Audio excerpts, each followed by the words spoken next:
안녕하세요. 4월 9일 목요일. 오늘 우리가 함께 나눌 말씀은 200 성경 읽기 가이드 30번째 순서인 룻기 1장부터 4장까지의 말씀입니다.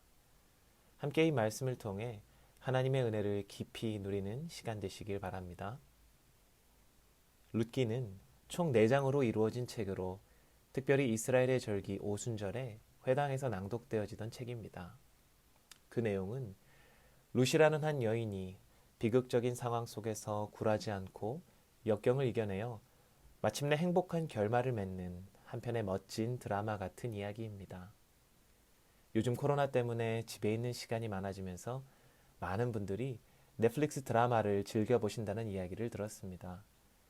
룻기를 읽어보면 사람들이 좋아하고 꿈꾸는 해피엔딩의 인생 역전 이야기처럼 보여지기도 하죠.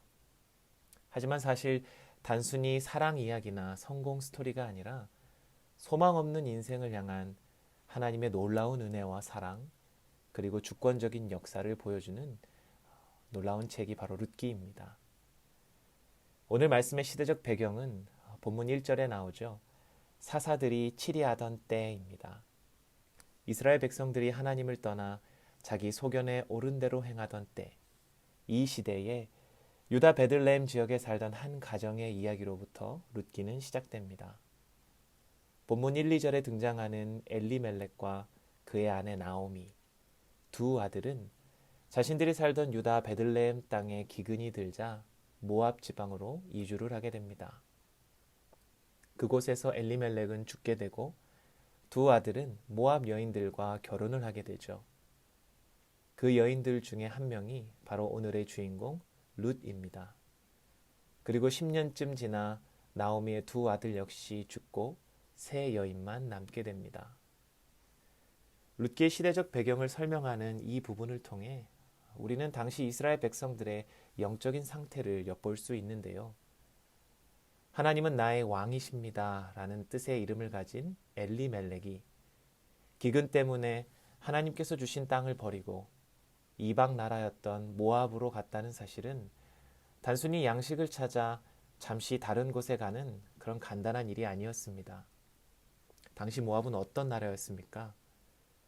신명기 23장 3절 말씀에 보면 암몬과 모압 사람은 영원히 여호와의 총회에 들어오지 못할 것이라고 말씀하며 그들은 하나님을 섬기지 않고 이스라엘을 저주하던 자들이라고 말씀합니다. 그러한 나라로 거주지를 옮길 뿐만 아니라 그곳에서 두 아들이 모압 여인과 결혼까지 하고 정착했다는 사실은 이미 그들의 삶에서 더 이상 하나님을 왕으로 모시지 않고 그들의 영적인 상태가 완전히 무너져 내렸음을 보여주고 있는 것이지요. 사사시대 이스라엘 백성들이 그러했듯이 각자 자기가 삶의 주인이 되어 하나님의 말씀이 아닌 자신이 원하는 대로 살아가는 모습을 우리는 오늘 엘리멜렉 가정을 통해 볼 수 있는 것입니다. 이는 오늘날 하나님을 떠나 타락한 이 시대의 모습을 또한 보여준다고 생각합니다. 하나님이 왕이요 주인된 삶이 아니라 나의 육신의 필요와 욕심대로 따라 살아가는 이 시대를 살아가는 저와 여러분들의 모습은 어떠한가요? 혹시 엘레멜렉 가족처럼 하나님을 떠나 영적인 모압으로 향하고 있지는 않나요? 하나님을 떠난 하나님의 백성은 오늘 엘리멜렉 가정의 모습처럼 결국 아무런 소망도 없는 비참한 상태가 되어버립니다. 사실 그들에게 필요했던 것은 모압 땅에서의 풍족한 양식이 아니라 바로 하나님을 향한 회개와 영적인 회복이었습니다. 이러한 비참한 상황 속에서 이야기는 하나님의 돌보심의 시작으로 전환됩니다. 본문 6절 말씀에 그 여인이 모압 지방에서 여호와께서 자기 백성을 돌보시사 그들에게 양식을 주셨다 함을 듣고 이에 두 며느리와 함께 일어나 모압 지방에서 돌아오려 하여 라고 말씀합니다. 하나님께서는 자기 백성을 절대로 버리시지 않으십니다. 범죄할 때에는 징계하시고 때로 심판하시지만 결국 택한 자녀들을 돌보시며 끝까지 은혜와 긍휼을 베푸십니다. 아는 사람 하나 없는 이방 나라에서 남편도 자식도 다 잃어버린 한 소망 없는 여인에게 한 줄기 빛과 같은 소식이 들려졌습니다. 바로 여호와께서 자기 백성을 돌아보셨다는 소식이었습니다. 이를 들은 나오미는 10년 동안이나 머물렀던 모압을 떠나 다시 고향으로 돌아가기로 결단합니다. 여러분, 하나님께서 은혜를 베푸실 때에 그것을 붙잡는 것 또한 너무도 중요합니다. 사실 나오미는 낙심과 절망 가운데 그저 삶을 포기할 수도 있었습니다. 오늘날에도 많은 이들이 어려움에 낙심하여 스스로 목숨을 포기하는 경우가 많이 있죠. 하지만 나오미는 하나님의 돌보심이 인생의 가장 중요한 것임을 깨달았기 때문에 마침내 고향으로 발걸음을 옮길 수 있었습니다. 이것이 바로 하나님의 은혜를 받은 자의 반응이요 모습입니다. 여러분, 우리 삶에 하나님이 없이는 어떠한 소망도 없음을 믿음으로 고백하실 수 있기 바랍니다. 아무리 풍족한 양식이 있어도 하나님을 떠나서는 우리의 영혼이 살 수 없기 때문입니다. 나오미는 자신을 따라 유다 땅으로 함께 길을 나선 두 며느리에게 고향으로 다시 돌아가라고 이야기합니다. 과부로 평생을 살기에는 그들이 아직 젊었고 시어머니와 함께 유다 땅으로 갈 경우에 이방 여인으로서 겪어야 할 수모와 어려움이 불보듯 뻔했기 때문이었습니다. 처음에 두 여인은 모두가 울면서 시어머니 나오미를 따라가겠다고 했지만 결국 오르바는 자신의 고향으로 돌아가고 룻은 시어머니를 붙여찼다고 말씀합니다. 무엇이 이 두 사람의 결정을 이렇게 다르게 하였을까요? 15절에 오르바는 자신이 섬기는 신에게로 돌아갔다 말씀합니다. 하지만 룻의 고백은 달랐습니다. 룻기의 핵심 구절 중에 하나죠. 1장 16절 말씀을 함께 읽어볼까요?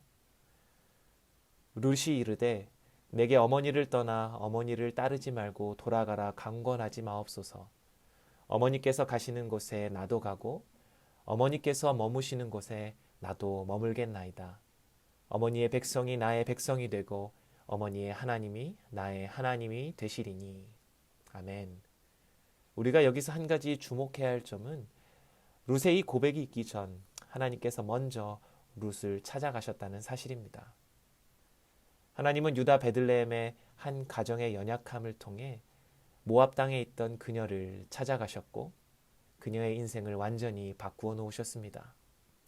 이것이 바로 하나님의 주권적인 은혜요 사랑의 모습입니다. 하나님은 한 영혼도 절대 포기하지 않으시고 끝까지 찾아가시는 분이시죠. 오늘 룻의 고백에서 룻이 따라가는 것은 단지 시어머니만이 아니라 바로 여호와 하나님이었습니다.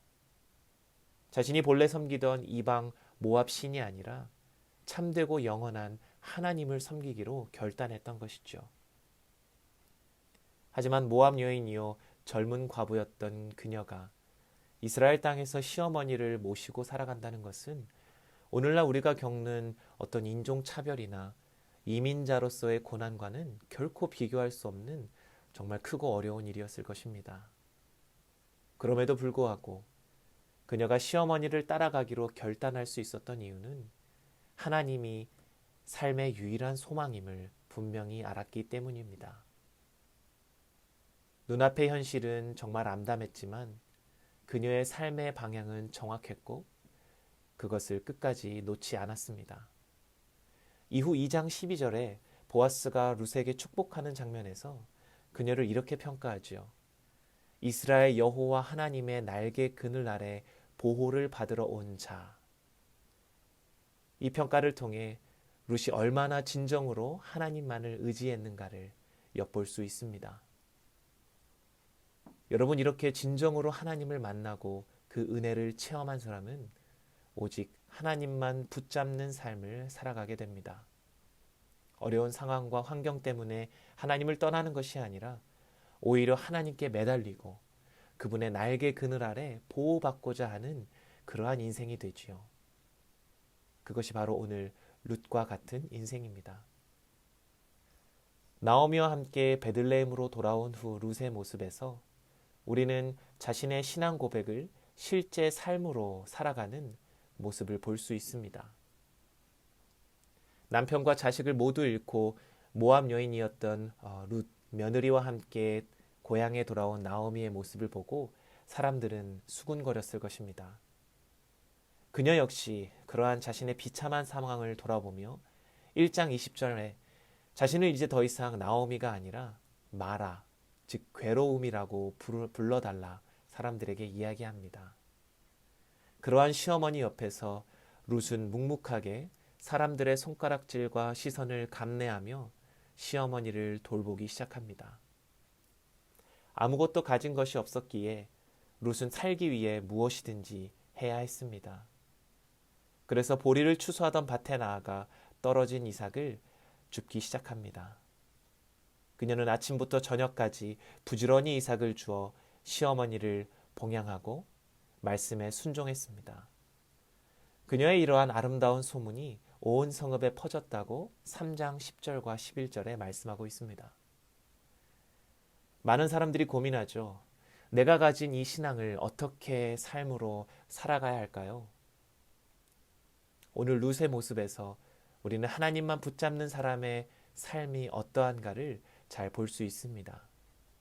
자신의 상황과 환경을 비관하지 않고 하나님만을 신뢰하며 매일 성실하게 일하고 부모님을 사랑으로 섬기고 방탕하지 않고 정결한 삶을 살아가는 것. 내가 지금 가진 것이 얼마나 되고 얼만큼 이루었는가가 중요한 것이 아니라 현재 내 삶의 주인이 누구이며 나는 무엇을 향해 살아가는가. 늘 질문하며 매일의 삶에서 하나님의 말씀을 붙들고 순종하는 삶. 그것이 바로 우리의 신앙을 녹여내는 삶의 모습인 것입니다. 여러분 주일마다 주님께 드리는 예배, 매일 하나님께 드리는 기도, 날마다 직장에서의 성실히 일하는 것, 가족과 이웃을 돌아보는 작은 섬길들을 결코 소홀히 여기지 마시기 바랍니다. 하나님은 우리의 모든 삶을 기억하시고 우리가 주님을 왕으로 모시며 매일 성실하게 살아가는 그 모습을 기뻐하시기 때문입니다. 룻기의 결론입니다. 하나님은 룻과 그의 기업을 보아스라는 사람을 통해 마침내 회복시켜 주십니다. 당시 이스라엘에는 고엘이라는 특별한 제도가 있었는데요. 히브리어 가알에서 파생된 이 고엘이라는 단어는 기업을 무르다 혹은 속죄, 구속자라는 의미를 지니는 아주 중요한 단어입니다. 이 제도는 이스라엘 백성 어떤 가문에 하나님이 주신 기업이 망하거나 끊어지게 되었을 때에 가까운 친족을 통해 회복할 수 있도록 하나님께서 허락하신 제도적 방법이었습니다. 하나님은 남편을 잃은 나오미와 룻의 기업이 모두 끊어지게 되자 가까운 친족인 보아스를 예비해 두셨습니다. 그는 룻의 지혜로움과 현숙함을 보았고 자신이 이스라엘의 율례대로 기업을 물을 수 있는 자격이 있음을 알게 되고 그 일을 신속하게 진행합니다. 자신보다 더 가까운 친족의 의사를 공식적으로 묻고 마침내 나오미의 가문과 그 대를 이어주는 책무를 친히 담당합니다. 그리고 하나님은 이 보아스와 룻에게 아름다운 태의 열매를 주시고 훗날 다윗과 예수 그리스도의 조상이 되는 놀라운 축복을 받게 됩니다. 하나님은 사랑하는 백성을 끝까지 책임지십니다. 인간적인 눈으로는 망하게 된 엘리멜렉의 기업을 돌아보시고 기업 물을 자 보아스를 통해 그의 기업을 회복시켜 주셨습니다. 그리고 그 중심에는 하나님만 붙잡고 의지하는 룻의 아름다운 믿음의 고백이 있었습니다. 오늘 룻의 이야기는 개인의 회복만을 보여주는 말씀이 아닙니다. 바로 죄로 인해 타락하여 끊어질 것 같은 이스라엘의 기업을 이방 여인 룻을 통해 이어가시는 하나님의 주권적인 역사를 보여주고 더 나아가 궁극적으로 참된 이스라엘을 회복시키시기 위하여 영원한 고엘, 구속자 대신 예수 그리스도의 계보를 이어가는 이야기입니다. 보아스는 우리의 영원한 구속자 대신 예수 그리스도를 예표하는 인물인 것이지요. 사랑하는 성도 여러분, 룻기는 이스라엘 백성에게 변치 않으시는 하나님의 사랑과 은혜를 기억하게 하는 말씀입니다. 신실하게 하나님만 붙잡았던 모압 여인 룻을 통해 다윗과 예수 그리스도의 계보가 이어지게 하셨습니다. 고난주간 예수 그리스도의 십자가를 묵상하며 이 룻기의 말씀을 함께 기억하고 적용했으면 좋겠습니다. 룻과 같이 이방 여인이요 아무 소망 없던 저와 여러분의 인생에 친히 찾아오셔서 우리를 만나주신 하나님의 은혜에 감사하시기 바랍니다. 그리고 영원한 구속자를 예비하시고 이 땅에 보내사 죽기까지 우리를 사랑하신 예수님의 사랑과 은혜를 깊이 감사할 수 있기 바랍니다. 때때로 우리의 삶은 힘들고 눈앞의 현실은 답답하게 보이지만 끝까지 우리의 삶을 책임지시는 하나님을 바라보고 붙잡을 수 있기 바랍니다. 왜냐하면 영원한 구속자 예수님께서 우리의 참된 기업이 되시며 우리를 영원한 신부로 삼아 주셨기 때문입니다. 이 갚을 수 없는 은혜를 기억함으로 우리의 남은 인생 오직 하나님만 붙잡으며 살아가는 저와 여러분이 되시길 주님의 이름으로 축복합니다. 함께 기도하시겠습니다. 하나님 아버지 감사합니다. 오늘 룻기 말씀을 통해 우리 인생의 참된 소망이 오직 하나님뿐임을 믿음으로 고백하게 하시니 감사합니다. 우리를 사랑하사 먼저 찾아와 주시고 죄로 인해 소망 없는 우리의 인생을 회복시켜 주시는 은혜 감사드립니다. 때로 힘들고 어려운 순간이 찾아와도 하나님의 은혜를 기억하며 주님만 붙잡을 수 있는 믿음을 우리에게 허락하여 주옵소서. 고난중한 그리스도의 십자가를 묵상하며 나를 위해 고난당하신 주님의 사랑에 감사하는 시간이 되기 원합니다. 코로나 바이러스로 고통당하는 이들에게는 주님의 은혜와 긍휼을 베풀어 주사 속히 회복될 수 있도록 주여 도와주시옵소서. 우리의 영원한 구속자 되시며 기업 되신 예수 그리스도의 이름으로 간절히 기도드립니다. 아멘.